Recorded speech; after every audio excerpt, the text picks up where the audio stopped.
Hi everybody, and welcome to Follow Up Friday on Self-Help FAQ. I'm Barb, your host, and this week we've got 3 questions from viewers. And if you want to send in a question for next week, you can send them into my private chat at Facebook, Self-Help FAQ Facebook page, or you can send them to my email at barb@selfhelpfaq.com with the subject line Friday question or journal question or just question, and let me know if you want to be identified by your handle or your real name or just anonymous, to which if you're anonymous then I'll assign a number so I can keep track of them. Let's see.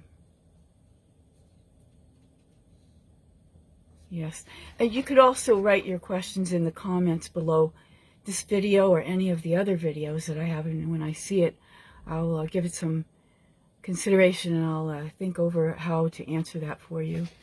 The first one comes from Anonymous 001. This person says, I'm in my 30s and I have no goals, so I don't think I can do a vision board. How can I start making a better future for myself? What can I do? Well, yeah, that's sad, and I know a lot of people that feel that way, and I used to feel that way until I started journaling. It really helped me a lot. So if you have no goals, it could be many reasons why that can happen. Maybe you have a fear of failure. Like you say, if I don't have any goals, I can't get hurt. Or maybe you have a lack of vision. You're in survival mode. I've heard that a lot. So you say to yourself, I don't even know what I want. Maybe you've got negative programming as you grew up and in school and with friends. You were told by someone you weren't good enough and you believe it. Or maybe you've got paralysis analysis. Have you heard that term before? That's kind of what I've had lately. So you're saying, I want to do so many things, I don't know what to choose. What if I pick the wrong thing? What if it doesn't make money? I guess I just won't start. But I have a little saying that I say, it's not the earning, it's the journey. So, maybe if it doesn't make money, at least if you take the journey and do something that you love, that's going to build your soul up. And everyone needs to have a soul to be able to have a goal. That's what I think anyway. Chances are, if you're passionate at something, someone else will be too. And you can make money from that. Maybe you're passionate about solving certain problems, such as healing pain through different means, even if you're not a doctor. You could look around YouTube and see what others are doing in the passion that you really love for your life. Many of them are making money working with their passions. Okay, do you suffer from loss of self, from too much people-pleasing, dead-end jobs that you just don't love? You need to rediscover who you are, and then you can know what your soul needs. So I would say, even if you say you don't have time for this, I think everyone has 5 minutes they can devote to something. If they have no goals and they feel like they're in a dead-end life, you've got 5 minutes. Then I would love for you to journal for 5 minutes in the morning and ask yourself, what were some things you dreamed of being when you were a kid? Every kid has some kind of dream for when they grow up. This can spark a goal or two, and parts of your real self can be returned to you or rediscovered. And then journal this one too. If you could be proud of something a year from now, what would that be? This can make you feel a sense of accomplishment, which can make you start to believe that other things are possible, which is where you can start planning a better future for yourself. And after you do all that, make some time to try to do a vision board and share it if you want to. You can share it on the Self-Help FAQ Facebook page. You could send it to me privately at barb@selfhelpfaq.com. Those would be great. I'd love to know how things turn out for you, so keep in contact. The next question comes from SnowP23. And they say, what do you do if you've worked on your mindset for years but still procrastinate on big goals? I know a lot of people who do that. I recently have done that too. So a lot of procrastination isn't about negative thinking. It's about fear. You know, it could be unfelt fear and unprocessed pressure. Our nervous system gets overwhelmed by emotional cost of big goals. Fear of failure, fear of being seen, perfectionism, and even fear of success. It took me a long time to understand that one. So it hits the brakes even when your conscious mind says, let's go. But here's the thing. Mindset work doesn't always lead directly to action. Sometimes we get our thoughts upgraded, but we don't challenge our patterns or work through our patterns, which I did talk about in the Wednesday video. So we still hesitate, we second guess, we wait for just the right moment. But at that point, it's not about mindset anymore. It's about motion, taking action. And that's where I love the old Nike slogan, just do it. Not perfectly, not confidently, not with a 10-step plan. Just do it in the smallest, messiest, most human way possible. This is what's happened to me this week. And this is why your question and the things I'm thinking about, they hit so home to me that I was literally in tears when I started thinking about how I was trying to be so perfect before putting out my first video. But it was just so hard with the technical aspect of it that I just pushed through, and I said, you know what, I don't have to be perfect. Maybe this will help someone. I'm just going to put it out there. And hopefully it is helping some people. So when you take any action, you build evidence for yourself that you can move forward. And you start rewiring your brain. You know, I showed you the gear picture in the Wednesday video.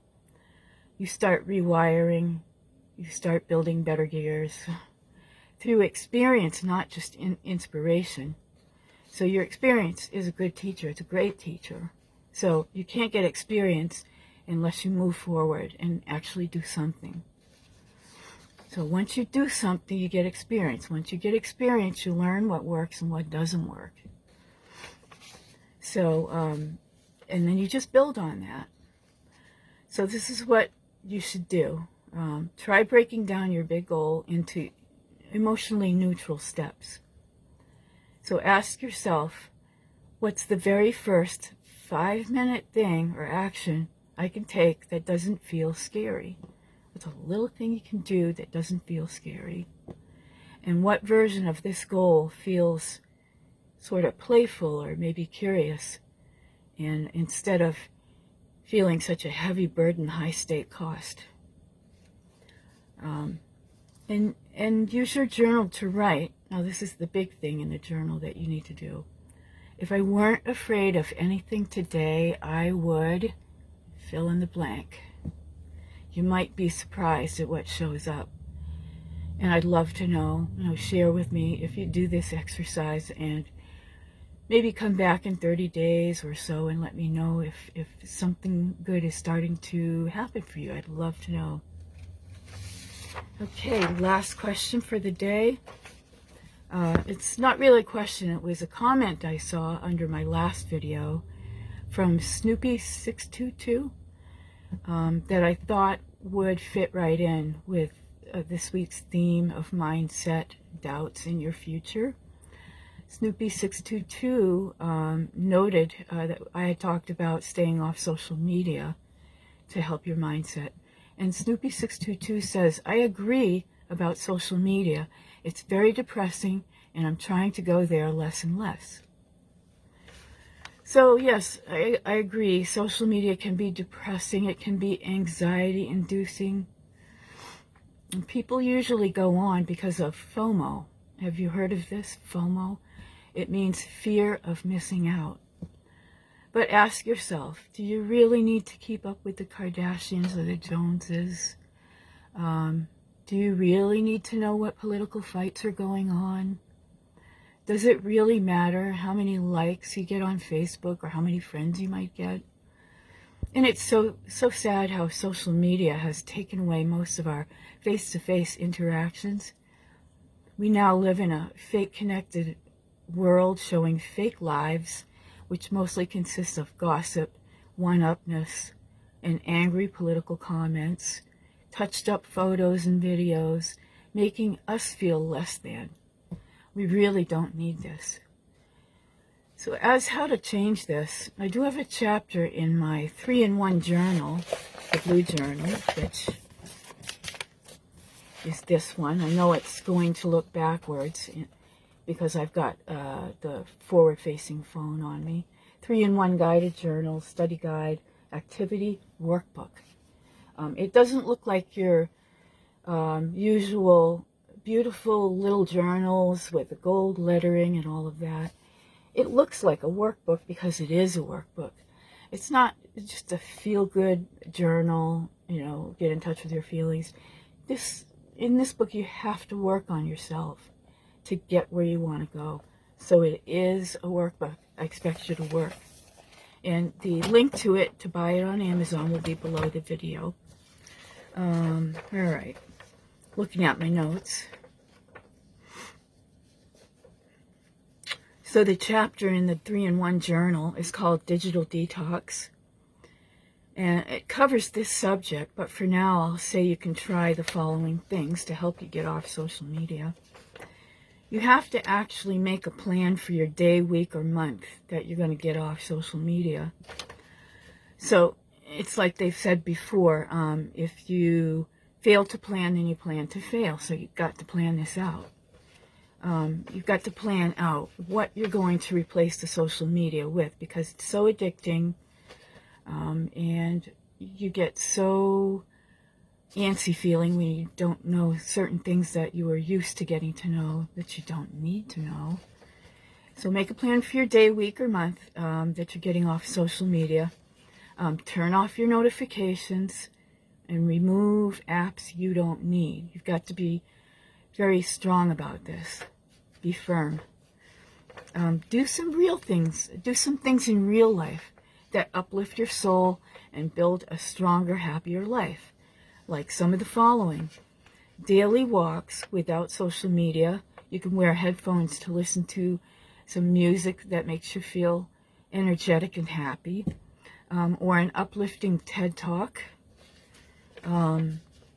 Call and get together with your friends in real life. You don't have to just connect with them on social media. There's probably friends I haven't seen in years now because, well, they're on Facebook, that's good enough. No, it's not good enough. If you're feeling bad from social media, you're not getting anything done because of social media, you feel irritated or hurt by things that are said or seen on social media, you don't need that. What you need is to get back together with your friends in real life. Give them a call. Meet up somewhere. Do something real together. Read 5 pages of a book a day. I love reading as an escape. I lately haven't done enough of it, so I've got a list now of books that I'm going to turn to. Take a bubble bath without your phone. I want to make a shout out right here to Sweet Justine on YouTube. She's got a bubble bath bingo that she does on Friday nights sometimes. It depends on certain factors that will make that happen. But if it weren't for her, I probably would not have gone to do this YouTube channel. I was thinking about it and thinking about it and thinking about it for a long time. But I had fear of failure and not knowing how to do technical things. She is just a lovely person that you can have fun hanging out with. She takes us on walks. She'll do exercise. She does cooking. She'll do some dancing and drinking of coffee with you. She's very encouraging and sweet to everybody. And I learned something new from her every day. And when it comes to natural healing, she's very experienced in that. So I think you should go to the YouTube channel, Sweet Justine, and tell her Barb sent you.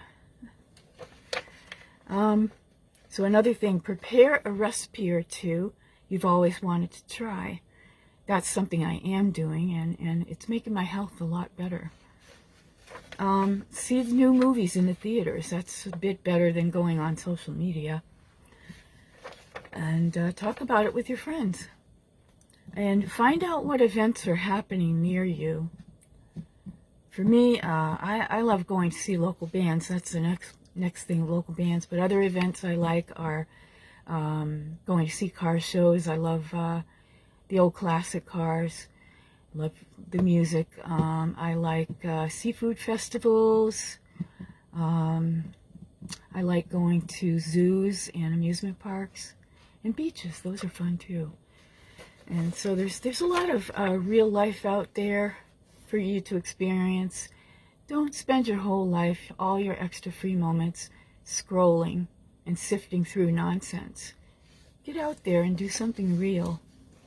And if you want a journal prompt for this, after you get off social media for a while, whether it's a day, a week, a month, or maybe even a year. I don't know anybody that went a year without it, but I do know some people that take a month off.